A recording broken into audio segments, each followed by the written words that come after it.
ఇక్కడ మనం చూస్తున్న గృహలో స్వయంగా వెలిసిన శివలింగం ఉంది. ఆయనే అమరలింగేశ్వర స్వామి.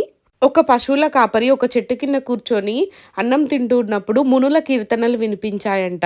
అతను ఊర్లోకెళ్ళి అందరిని పిలుచుకొనొచ్చి దివిటీలతోటి లోపలికెళ్ళి చూడగా అక్కడ మునులు అంతర్ధానమైపోయారంట.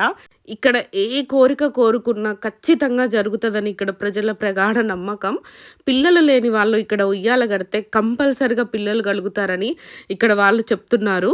ఇదే అండి ఆ అమరనాథ లింగము.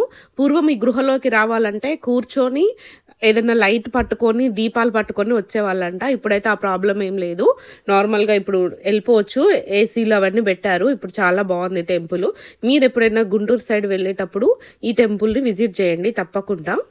ఇంకా మీకు తెలిసిన అతి పురాతనమైన టెంపుల్స్ ఆంధ్ర, తెలంగాణలో ఉంటే చెప్పండి. కామెంట్ సెక్షన్‌లో కామెంట్ చేయండి. ఇక్కడ అతి పెద్ద జాతర గూడా జరుగుతది. నార్మల్ అప్పుడైతే ఎవ్వరు లేరు. కానీ జాతర అప్పుడు చాలా జనాలుంటారంట.